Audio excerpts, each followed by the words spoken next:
Hey, it's Tucker Carlson. There's never been a candidate for president the media hated more than Robert F. Kennedy Jr. You thought that title belonged to Donald Trump. Of course it must, but go check the coverage. Trump got a gentle scalp massage by comparison when he announced. When Trump rolled out his presidential campaign in 2015, the New York Times waited until the 17th paragraph of the story to attack him. But as well known as he is, the paper said at the time, Trump is also widely disliked. And then they cited a poll to back it up. That was the attack on Trump. 8 years later, the Times attacked Bobby Kennedy in the very first sentence of the story. Quote, Robert F. Kennedy Jr., the paper declared, announced a presidential campaign on Wednesday built on relitigating COVID-19 shutdowns and shaking Americans' faith in science. Shaking Americans' faith in science. Imagine if you were an ordinary New York Times subscriber reading that over coffee in your pre-war rent-controlled duplex on Columbus Avenue. You'd think Bobby Kennedy just declared war on the Enlightenment. My fellow Americans, I have come to shake your faith in science. Join me as I drag our nation back to the medieval period. You'd be appalled. CBS News viewers likely were appalled. In its coverage of Kennedy's announcement, CBS denounced the candidate's views as, quote, misleading and dangerous. The LA Times called him a threat to democracy. At the offices of National Public Radio in Washington, a full-blown Category 5 hysteria typhoon broke out. NPR devoted an entire segment to savaging Kennedy, not just as a candidate, but as a human being. NPR described him as someone who, for his own perverse reasons, has made, quote, debunked and false and misleading claims that undermine trust in vaccines, and who, in his spare time, provides moral support to crazed extremists who, quote, rally under the banner of what they call liberty or freedom. People magazine didn't even bother to report a single word of anything Kennedy said at his announcement, and instead wrote an entire story about how his relatives hate him. Kennedy's younger sister, Carrie, the magazine reported solemnly, does not approve of Bobby Jr.'s harmful views. His harmful views! Bobby Kennedy's thoughts alone are evil enough to hurt people. That's been the tone of the media coverage around Bobby Kennedy Jr. for the past 18 years, since July of 2005. That's the moment that Kennedy published a magazine article suggesting there might be a link between the rise in diagnosed autism cases and the ever-expanding schedule of mandatory childhood vaccines. The day that story was published, Kennedy's reporting was considered so solid that two outlets ran it simultaneously, Rolling Stone and Salon.com. Unfortunately, neither one of them understood what they were up against. The pharma lobby rolled out the most ferocious public relations campaign in memory, and both publications swiftly caved. Both pulled the story and then disavowed it, groveling as they did. No one in the national media bothered to explain why autism diagnoses had skyrocketed. If it wasn't the vaccines, and maybe it wasn't, then what was it? To this day, there has not been a convincing explanation. Instead, reporters just attack Bobby Kennedy. They've called him a lunatic and a Nazi. Instagram shut down his account. YouTube just last week pulled down a perfectly reasonable interview he did with Jordan Peterson, citing unspecified misinformation, and so on. Kennedy became the most censored famous person in the United States. At this point, most Americans have heard a lot more about Bobby Kennedy Jr. than they've heard from him. He doesn't get many offers to speak from big platforms. But last week, Joe Rogan gave him one. Here's some of what he said. Why do 5 of my 7 kids have allergies? You know, and of course we know why. Because aluminum adjuvants give you allergies. They're designed to make you, to create a hyperimmune response to foreign particles. And the last category is, the allergic diseases, peanut allergies, food allergies, eczema, which I never knew anybody with eczema when I was a kid. Asthma, I knew people with asthma, but it wasn't 1 in every 4 black kids like it is today. So, all of those things. Now, we went from 6% of Americans having chronic disease.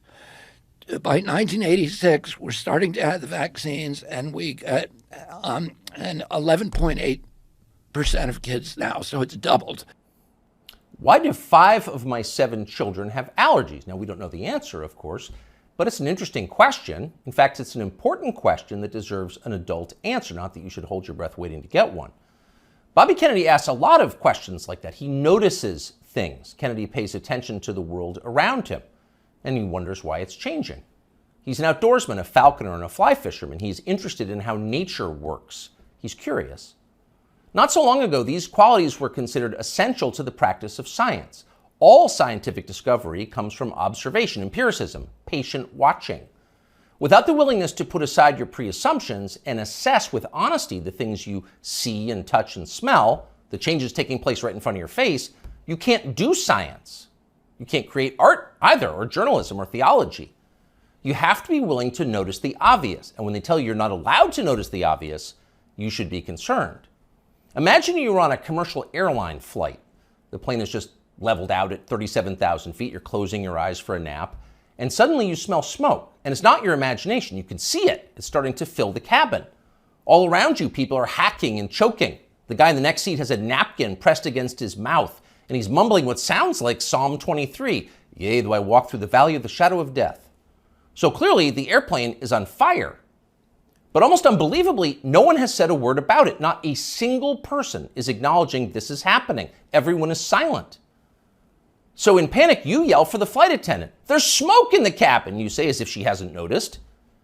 But she stares at you with hard eyes. Shut up, racist, she replies. That's a dangerous Russian conspiracy theory. Stop spreading misinformation or I'll call TSA and have you arrested when we land. That sounds like a fever dream, but it's also pretty close to the experience of living in the United States at the moment. All around you, things seem to be fraying and getting worse. Your gut tells you there's something very bad going on, and all the evidence suggests that there is. But the people in charge won't acknowledge that. Everything's fine, they scream. Stop noticing. But wait, I don't remember this many kids having allergies or asthma or eczema or autism or, for that matter, body dysmorphia. And why so many suicides? What's going on here? Shut up! Stop asking questions! That's their answer. But Bobby Kennedy won't stop asking, and that's why they hate him. As Kennedy spoke on The Rogan Show, a reporter for Vice.com called Anna Merlin was watching. Merlin was so enraged by what she saw that she dashed off an article attacking Joe Rogan's employer for allowing the conversation to take place. Spotify has stopped even sort of trying to stem Joe Rogan's vaccine misinformation, read the headline. The piece never even described much of what Bobby Kennedy had actually said. Merlin dismissed the entire interview as, quote, a detailed survey of Kennedy's most dangerously incorrect views, a far too extensive list to outline in full. In other words, we here at Vice don't have time to describe all of Bobby Kennedy's lies, but trust us, they were lies. Then Merlin called Spotify to see if she could get the episode censored.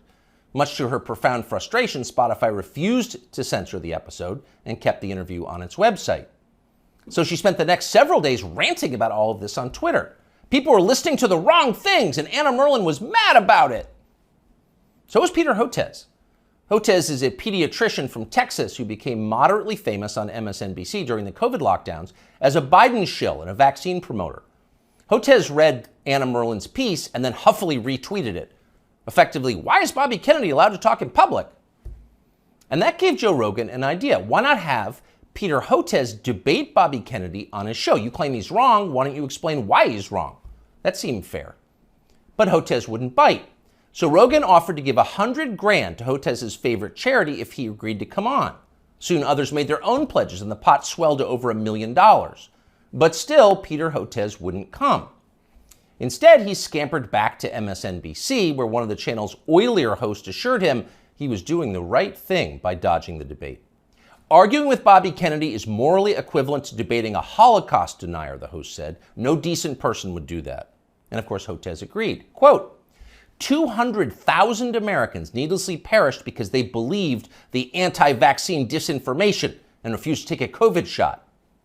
So really, talking to Bobby Kennedy would be a lot like abetting murder. And Peter Hotez, MD, PhD, was not going to do that. But wait a second, you ask yourself. Let's think about those numbers. 200,000 people died because of vaccine disinformation from Bobby Kennedy and people like him? How do we know that? Is that really science? No, It's not science, because we don't know that. We can't know that. There is no way to know that. Peter Hotez's claim is a political attack posing as science, and he specializes in those. Here he is on television during the so-called pandemic.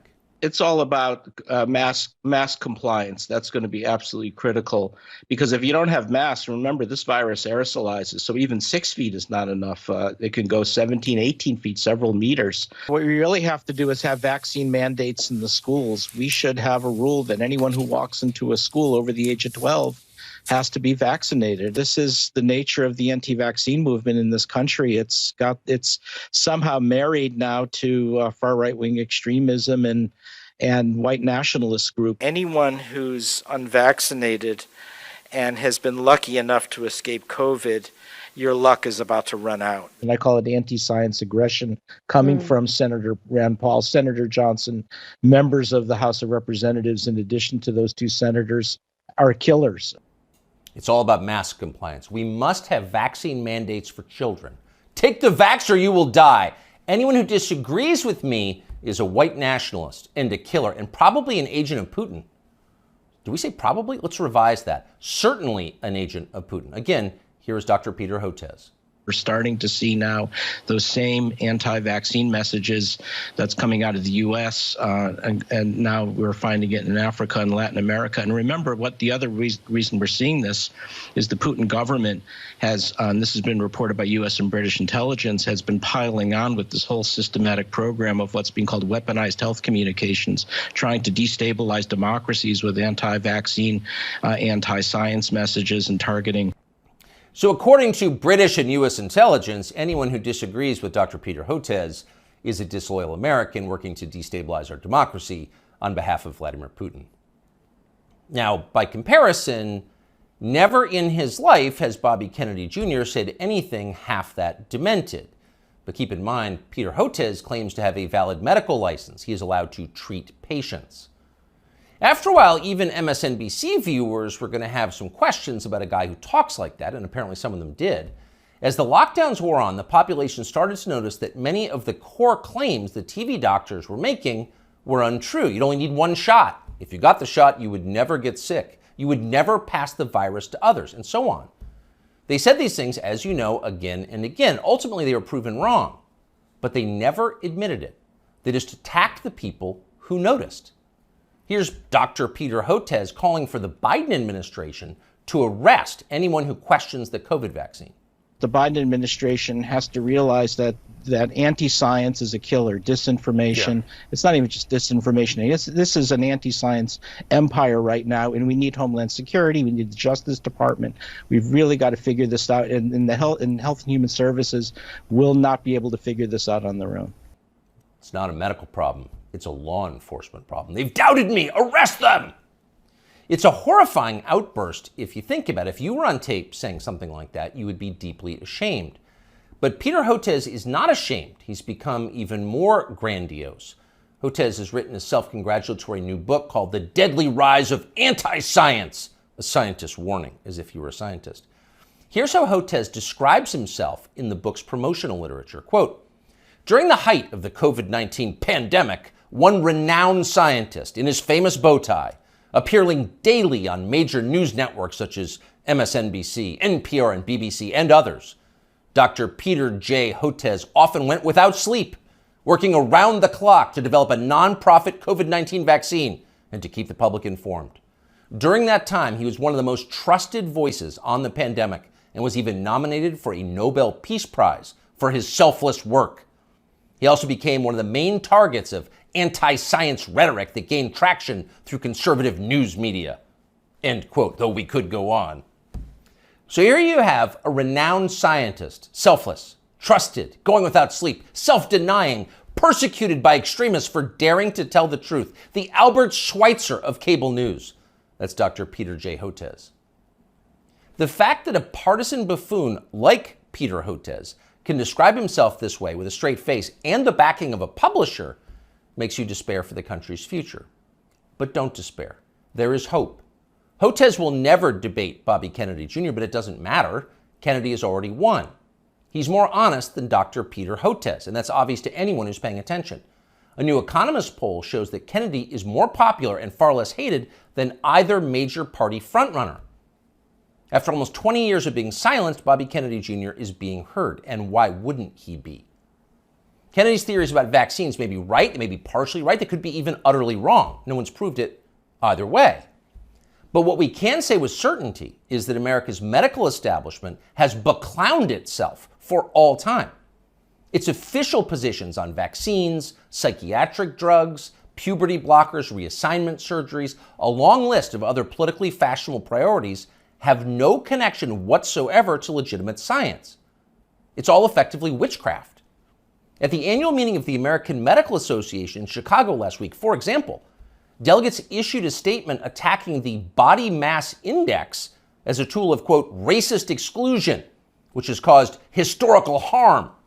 Next year, they will denounce thermometers and stethoscopes. They're insane. Compared to them, Bobby Kennedy is a mainstream figure, and people understand that. That's why he's winning. And you know he's winning by how his critics are doing. So just 4 years ago, Anna Merlan was regarded as an important expert on conspiracy theories and misinformation. She'd written a book on the topic. Here she is talking about it.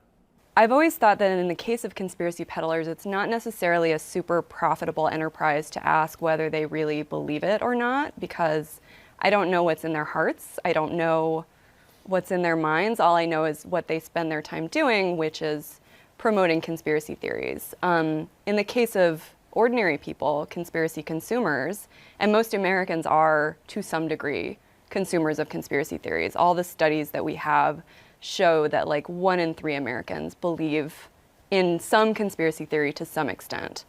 For the people in the very sort of deep end of the conspiracy pool, people who are consuming a lot of conspiracy content, I think it's really important to look at the way it helps them make sense of the world and make sense of our political moment and make sense of a lot of times like what's happening in their own lives.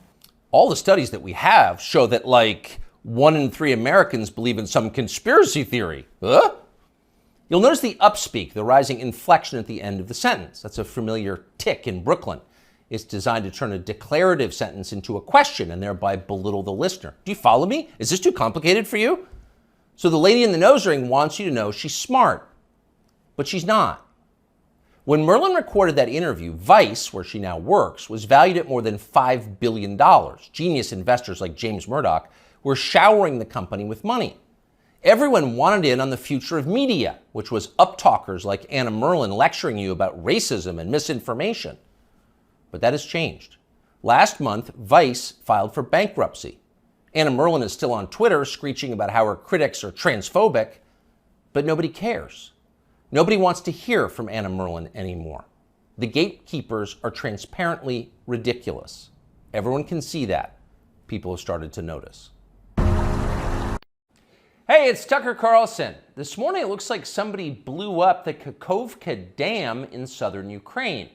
The rushing wall of water wiped out entire villages, destroyed a critical hydropower plant, and as of tonight puts the largest nuclear reactor in Europe in danger of melting down. So if this was intentional, it was not a military tactic, it was an act of terrorism. The question is, who did it? Well, let's see. The Kakhovka Dam was effectively Russian. It was built by the Russian government. It currently sits in Russian-controlled territory. The dam's reservoir supplies water to Crimea, which has been, for the last 240 years, home of the Russian Black Sea Fleet. Blowing up the dam may be bad for Ukraine, but it hurts Russia more. And for precisely that reason, the Ukrainian government has considered destroying it. In December, the Washington Post quoted a Ukrainian general saying his men had fired American-made rockets at the dam's floodgate as a test strike. So really, once the facts start coming in, it becomes much less of a mystery what might have happened to the dam. Any fair person would conclude that the Ukrainians probably blew it up, just as you would assume they blew up Nord Stream, the Russian natural gas pipeline, last fall. And in fact, the Ukrainians did do that, as we now know. It's not like Vladimir Putin is anxious to wage war on himself. Oh, but that's where you're wrong, Mr. and Mrs. Cable News consumer. Vladimir Putin is exactly that sort of man, the sort of man who'd shoot himself to death in order to annoy you. We know this from the American media, which wasted no time this morning in accusing the Russians of sabotaging their own infrastructure. Bill Kristol, the man who once told us that Saddam Hussein was responsible for 9/11, immediately denounced Putin as a war criminal and even more savagely compared him to Donald Trump. The rest of the pundit class made similar, clearly coordinated noises. Putin did it! Putin did it! And their reasoning was simple. Putin is evil, and evil people do evil things purely for the dark joy of being evil. In this specific case, Putin attacked himself, which is the most evil thing you can do, and therefore perfectly in character for a man that evil. That was their explanation. No one who's paid to cover these things seemed to entertain even the possibility it could have been Ukrainians who did it. No chance of that. Ukraine, as you may have heard, is led by a man called Zelensky. And we can say for a dead certain fact that he was not involved. He couldn't have been. Zelensky is too decent for terrorism. Now, you see him on television, and it's true you might form a different impression. Sweaty and rat-like, a comedian turned oligarch, a persecutor of Christians, a friend of BlackRock. But don't believe your own eyes. Actually, Mr. Zelensky is a very good man. The best, really. As George W. Bush once noted, he is our generation's Winston Churchill.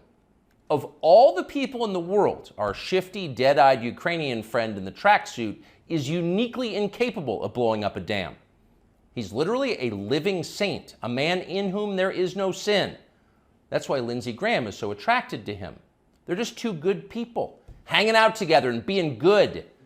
And like all good people, when they meet in person, they spend a lot of time talking about killing people and laughing like friends do. Here's the pair last week. Free or die. Free or die. Now you are free. Yes. And we will be. And the Russians are dying. It's the best money we've ever spent. Thank you so much. No, it's... The Russians are dying. It's the best money we've ever spent, Graham says. A smile spreads across his thin, quivering lips as he forms the words. He looks like a starving man contemplating a breakfast buffet. The aroma of death has aroused Lindsey Graham. Thanks so much, replies Zelensky. He feels the same way. See, there's nothing dark here. Just two middle-aged guys celebrating the killing of a population. They don't seem like the kind of people who'd enjoy flooding villages or starting a famine. And in any case, who cares if they are? It's really not your business. Your job is to support Ukraine. Watch Nikki Haley, a Republican candidate for president, explain this principle on CNN. A win for Ukraine is a win for all of us. And for them to sit there and say that this is a territorial dispute, that's just not the case. To say that we should stay neutral, it is in the best interest of America. It's in the best interest of our national security for Ukraine to win. We have to see this through. We have to finish it. See? It's very easy to understand. It is vitally important for you to support Ukraine because it's necessary for Ukraine to be supported by you. Your support is mandatory until it's finished, whatever it is, and whatever that means. So shut up and support Ukraine or else you're in trouble. Back when they still taught logic, statements like this were known as tautologies. Something is true because it is. The more you repeat it, the truer it becomes. It's a self-reinforcing reality. There was a time when tautologies were considered illegitimate arguments, not to mention hilariously stupid. Only dumb people talk like that. Now everybody in power talks like that. Diversity is our strength. Trans women are women. Zelensky is Churchill. It's all self-evidently true. Doesn't need an explanation, and don't ask questions. Sound familiar? Of course it does. That's the pap they're serving us day after day in steaming, lumpy portions. By this point, it's possible that American citizens are the least informed people in the world. Your average yak herder in Tajikistan knows who blew up the Nord Stream pipeline. It's obvious. Does he think some skinny dude in a dress is actually a girl? Come on. That idea would never occur to him. You've got to be lied to at full volume over a period of years in order to reach conclusions like that. And of course, we have been. The media lie. They do. But mostly they just ignore the stories that matter. What's happened to the hundreds of billions of US dollars we've sent to Ukraine? No clue. Who organized those BLM riots 3 years ago? No one's gotten to the bottom of that. What exactly happened on 9/11? Well, it's still classified. How did Jeffrey Epstein make all that money? How did he die? How about JFK? And so endlessly on. Not only are the media not interested in any of this, they are actively hostile to anybody who is. In journalism, curiosity is the gravest crime. Yesterday, for example, a former Air Force officer who worked for years in military intelligence came forward as a whistleblower to reveal that the U.S. government has physical evidence of crashed non-human-made aircraft, as well as the bodies of the pilots who flew those aircraft.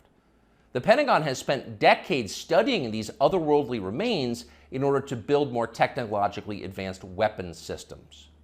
Okay, that's what the former intel officer revealed, and it was clear he was telling the truth. In other words, UFOs are actually real, and apparently so is extraterrestrial life. Now we know. In a normal country, this news would qualify as a bombshell, the story of the millennium.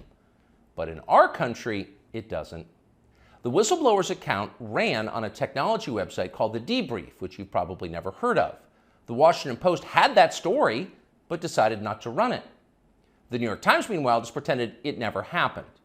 On the front page of the New York Times website this morning, there were 5 stories about Ukraine, as well as 4 stories apiece about Donald Trump, trans people, and climate change, the usual lineup. There was nothing at all about how an alien species is flying hypersonic aircraft over our cities. Not one word. So if you're wondering why our country seems so dysfunctional, this is a big part of the reason. Nobody knows what's happening.